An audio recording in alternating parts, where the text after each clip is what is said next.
What is going on, guys? Red here. This is going to be episode 2 of Zero to Frostlight, where we take a fresh level 1 wizard and try to build a full Frostlight set as fast as possible. In the first episode, we managed to get level 12 from a single run of Ruins down to the Inferno, which allows us to select 2 more perks. The perks we're going to be selecting are Sage and Arcane Mastery. Last episode, we also managed to find a little bit of starting gear. We got some gold. We have a bunch of items that we can sell on the market once we unlock it as well. The goal for this episode is to rush level 20 so we can unlock the trade market and Highroller. Once we unlock Highroller, our main focus will be buying gear sets and trying to kill people with a lot of wealth and use that money to accomplish our goal of building the full Frostlight kit. The first 2 games of this episode are just going to be me rushing to level 20. We're going to be going to Frost Mountain for our first game to try and kill as many of the monsters as we can for XP. After that, we're just going to be going to the Forgotten Castle to finish up level 20. And we're also going to be trying to get as much loot as possible. We're going to be buying a luck potion here.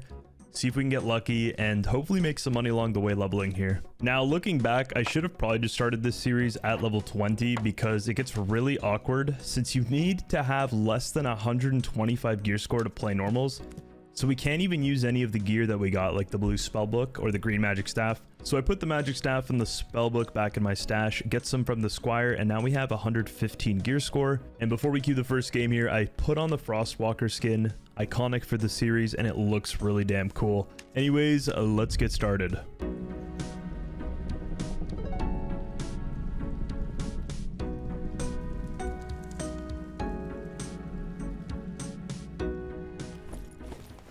And we load into the ice caves here for the first game, drink our luck potion, which actually puts us up to 169 luck. This is because we get the max roll of 150, and then we also have the religion. That gives us an extra 19 luck. I'm going to be speeding up a lot of these first 2 games and kind of cutting just to important moments. We're basically just leveling here to 20 so we can play Highroller, right? Here's a little trick you can do to clear the giant. You can actually just fireball under your feet and then jump, and you'll get boosted on these ice pillars. Really handy if you have meditation and you can afford to burn a fireball. It's really fun. Got a lion head chest there, but don't really get anything too good. All we're really looking for are treasures, which is why I actually decided to rush here to the middle of the room. Again, we use the boost there to hit the Yeti. And yeah, they actually added the gold pile back to the ice caves. It has 5 hits, and even in normals you can get really good loot, so I do end up rushing here to make the most cash as we possibly can. Plus, I'm pretty sure the pile hit gives XP. Yeah, we're pretty much just trying to clear the Yeti. This is the scariest monster in the game. Get a pretty bad cloak there. I'm just taking any upgrades I find because we pretty much spawned in with squire gear. And we want the best gear we can get in case we find PvP action. So we end up going for the first hit of the pile here. And midway, I actually hear footsteps to my left. And the door opens. We do end up seeing a druid here.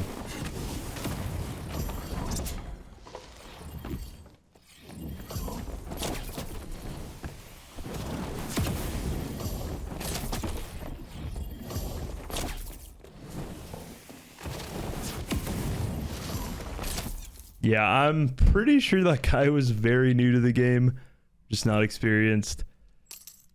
Because he didn't use a single transformation, which is druid strength, obviously, but I'm just going to assume he was new to the game. He does have a couple treasures, though, for us that we do pick up. Some candy corn, and we end up selling the candy corn later. They're actually worth a decent bit. Yeah, nothing too big. It is pretty much just normals. Under 124 gear score, so you're never really going to find anyone with any loot. But now we can finally hit the pile, and the normals pile really surprised me.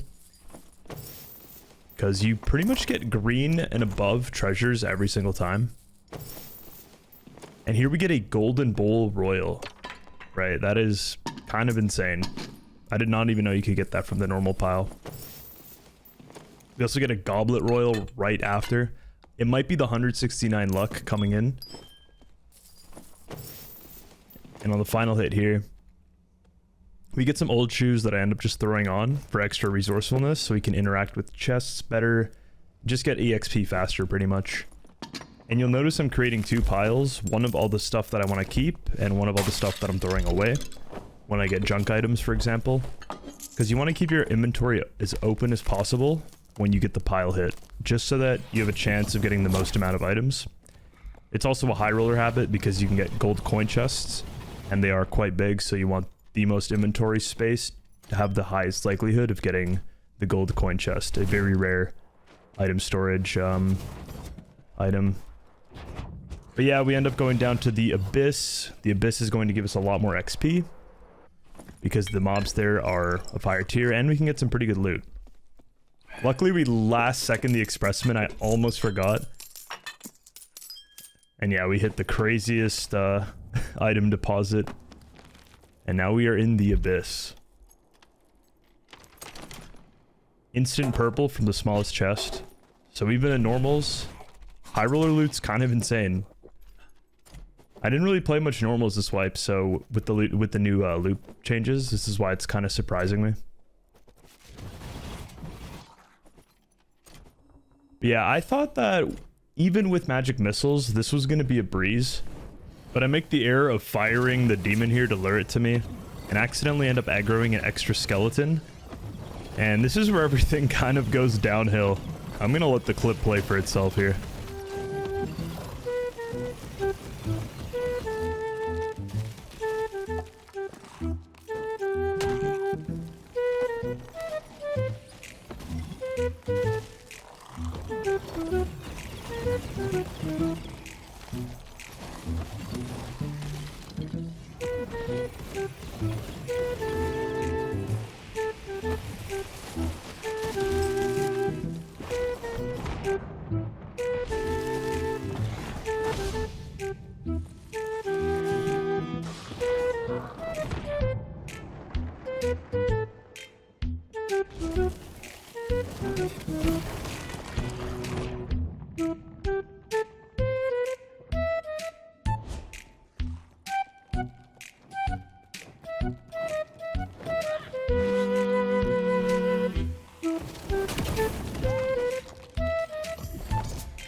And we make it out alive after all that, all the bad situations, stuck on the spiders, bumped into the harpy, and I'll say this is the hardest map in Dark and Darker. Nothing comes even close, and the thing is, I've played this map a bunch of times, and every single time, something goes wrong, terribly wrong. And yeah, that was a great example. I thought I was just gonna come down here, swing some magic missiles, and everything would be easy mode. But we actually get really lucky here. The spiders for once are on my side, where they aren't screwing me over, and they end up blocking the mobs here perfectly so I can actually magic missile. And this frost demon was actually a nightmare version, so it was a very, very tanky. It took a lot of missiles to kill. But yeah, that was quite the journey. Pretty much half of the raid was spent just cutting those mobs, but we do end up killing them all. We get a ton of XP. And now we pretty much just have to clear the room, get all the chests. See if we can get any good items.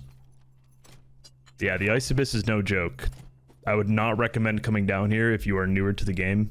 Although it looks amazing and it's really cool. Definitely one of the hardest mobs in the game lie down here, and there's a lot of them.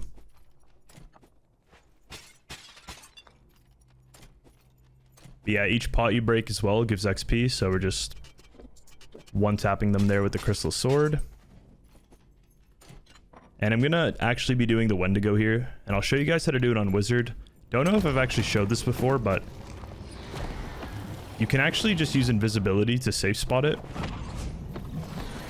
Every time you go invisible, it'll do the roar animation, and then you can hit its heart, which is where you actually do the most damage with missiles. And you just repeat the process over and over again.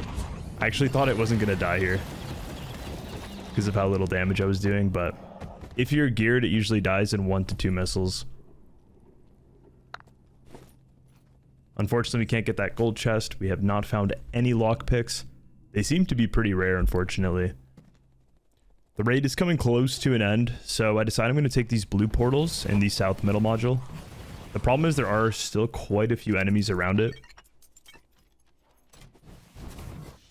We have to deal with the Frost Imp here, which is annoying. It always teleports around. We got a royal gem off it, though, which is pretty cool.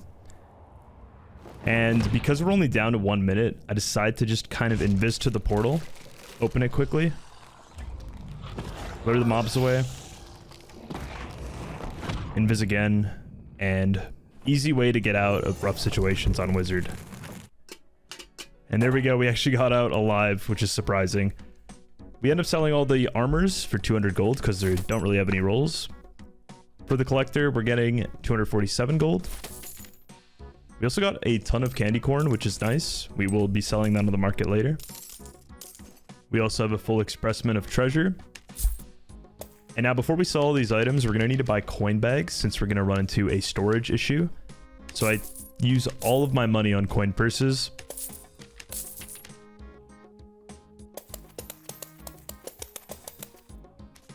And all the treasure we got is 753 gold from that gold pile. Now I end up selling all of the items that are going to put me above gear score just for raw cash because they were all pretty bad. Extra 160 gold there. After the run, we made it to level 16, which gives us our last perk slot, which is unlocked at 15. So we're taking Ice Shield. We're also going to get rid of Meditation, and now we're going to start running 10 Spell Wizard, which is going to allow us to equip 5 extra spells, which are going to be Light Orb, Slow, Ice Bolt, Ignite, and Lightning Strike. With that, we're going to be going in again with a normal gear setup so that we can get level 20 to finally play Highroller, buy a luck potion, and for the last normal game, we'll be playing on the Ruins. Now for this game, I actually only go down to the crypts and then extract because I'm pretty confident that I've made it over level 20.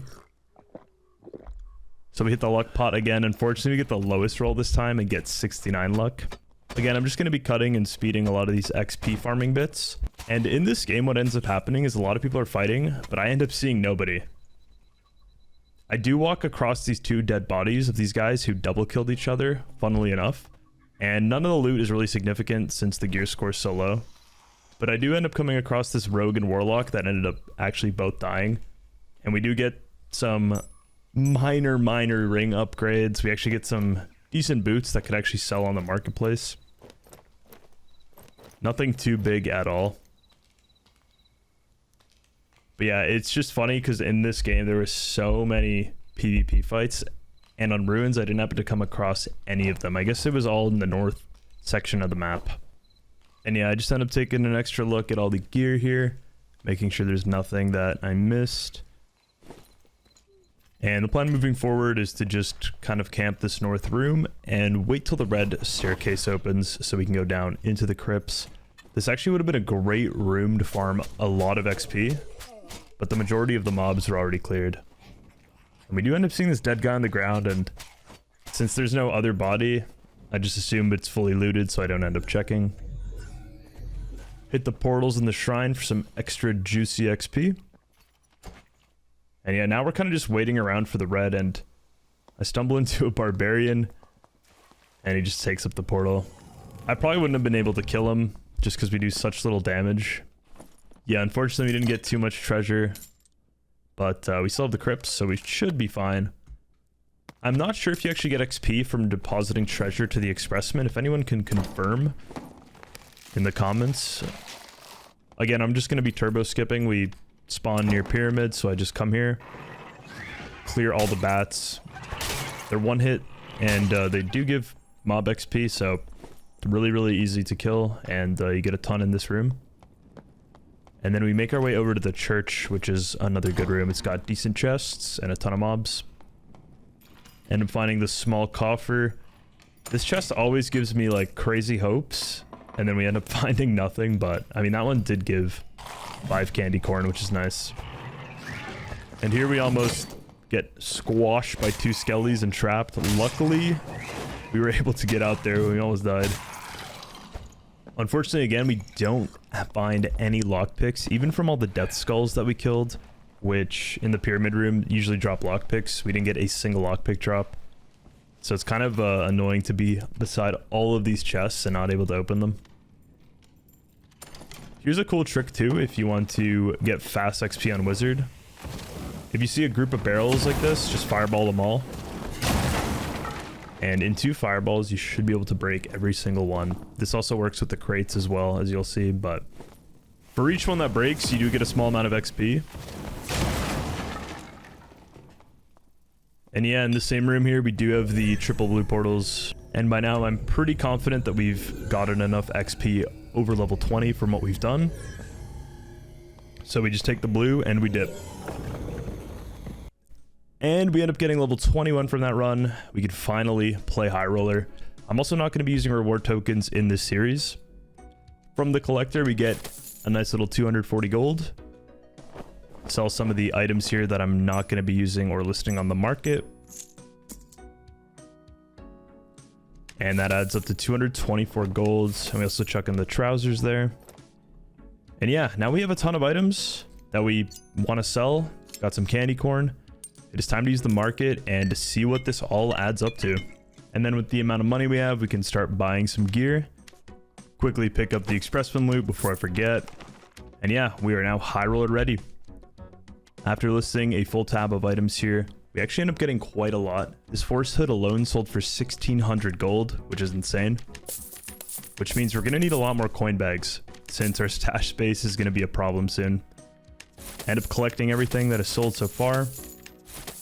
And we have over 3.4 thousand gold. So what I end up doing is I end up putting on all the gear that we found that I can actually use. And I end up building a budget kit around the gear that we already had. So we fill up all the slots, which costs us a total of around 1,500 gold to finish the set. And I'm just going to be mousing over each item. If you want to see, just pause, but nothing too big, just very basic gear. And this is actually our first complete set that we can use in the series to look for some big kills in Highroller, which is exactly where we're going. Let's dive in. First game ruins, solo wizard Highroller. Now, for the rest of the series from this point on, I'm really going to try to be focusing on just the PvP engagements. We do spawn top right of the map, and we end up just running all the way south. Usually you run in one direction to just try to find another player to fight. This is usually what everyone does in ruins, because you can skip a lot of the rooms. So we end up coming down to the wolf room, jumping over to the camp, and I see a dead body on the ground. Now the problem is we can't loot because we have all these wolves on us since the looting takes so long. So we quickly just gotta delete all these mobs.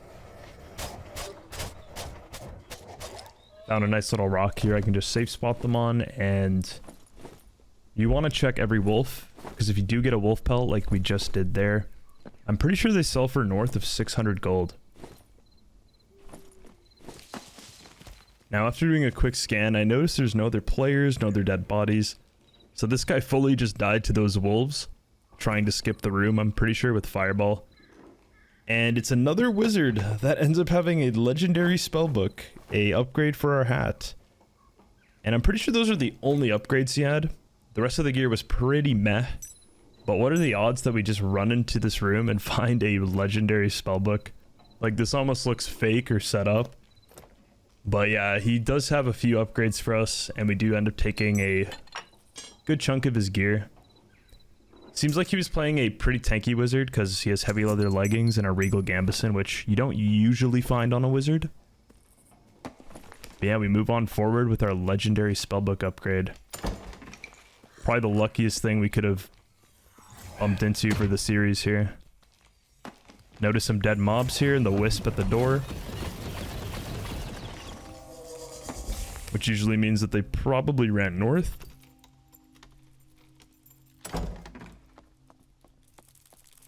Spider pot here is still alive, however.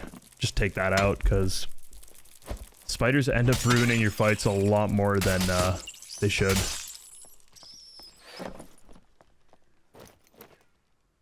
Here I'm deciding which Lightfoots I want, but sacrificing the 2 knowledge is just not worth it. End up hearing someone spawn a skeleton here. And I do end up seeing a druid with Frostlight on him. So I'm just like, I'm going full aggro here. This guy looks like he's geared, and I want him dead.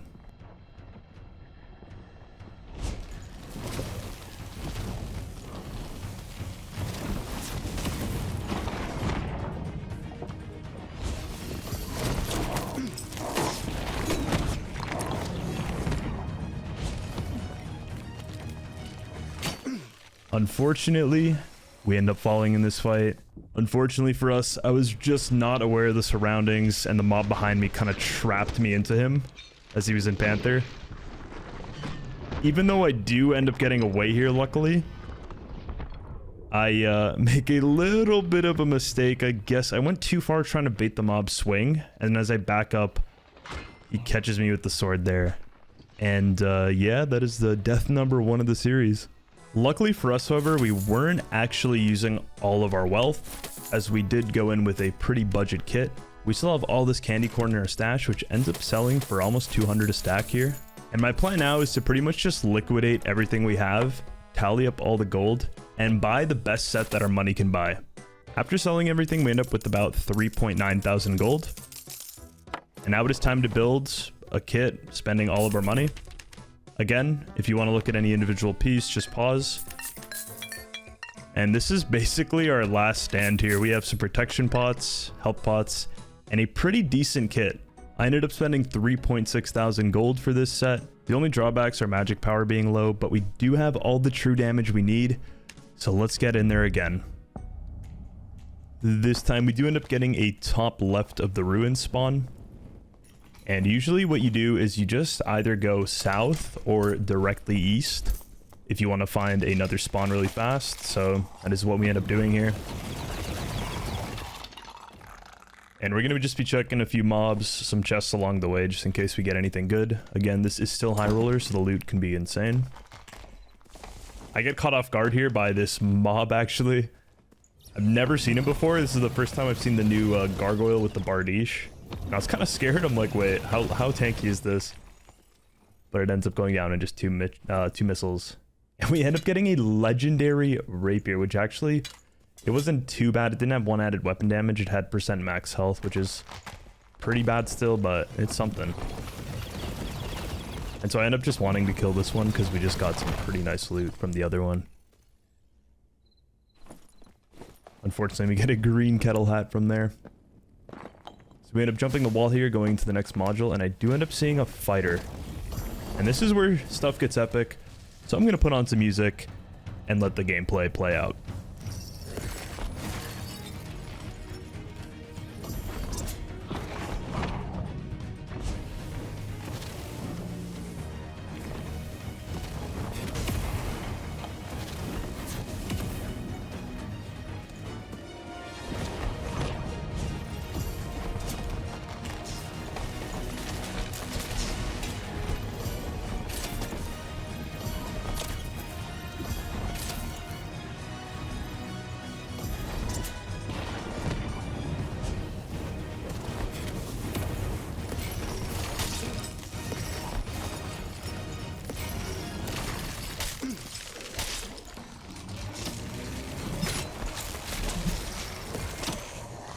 And with just a sliver of HP, a ton of mobs on us, we managed to get out, kill the fighter with that lightning strike. Now we got a bunch of mobs to deal with.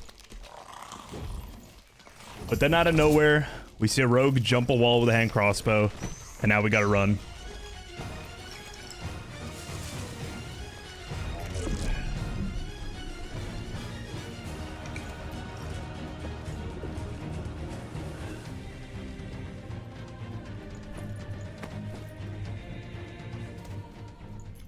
I think because of how many mobs were there, he actually couldn't get through the door, and they ended up aggroing onto him. So we managed to make it to the top right module here where we can fully reset. Super, super nice. I assume he's still on the way though, so I tried to back all the way into this corner here. Take my potion off my belt, and go for a campfire so we can get our spells back. Unfortunately, looting the fighter there is not going to be easy. There's a ton of mobs, and there's a rogue that could potentially be anywhere. So we have to be very, very careful here. Finish up the campfire. And now it's time to get back in there and see if we can go loot that fighter. But as I'm on my way back, I do end up hearing the rogue. And he is coming for us.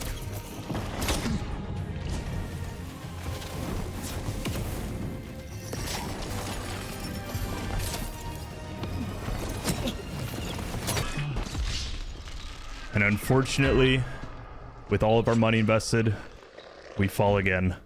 The rogue was running some pretty nice gear. I'm pretty sure the fighter was as well. This would have been a huge payday of a run, but unfortunately, we go down. I underestimated the rogue's HP. He had 153 health. Unfortunately, when we hit the splash fireball here, and then into the ice bolt, the skeleton does re-aggro onto me. And as I go for the missile here, he gets the rondel hit plus the skeleton hit, and we just get deleted. The huge mistake there was going for the magic missile because he had a huge health pool. I should have just kept kiting and we would have had the kill. With that death, unfortunately, we are down to just 216 gold. You know what? Sometimes you take the L, and that's just that. That game would have been a huge come up for the series, but unfortunately we get reset, and that's okay. It's good to show the ups and downs of this journey, so we're just gonna push on forward and try to win in the next episode. I have until December 18th to get this series done, because that is when the new Dark and Darker wipe is. I'm really hyped for the new wipe, and you guys should be too. There's going to be a lot of content on the wipe. But yeah, I'll see you guys in the next episode. Unfortunate one this time around. Take it easy, and peace out.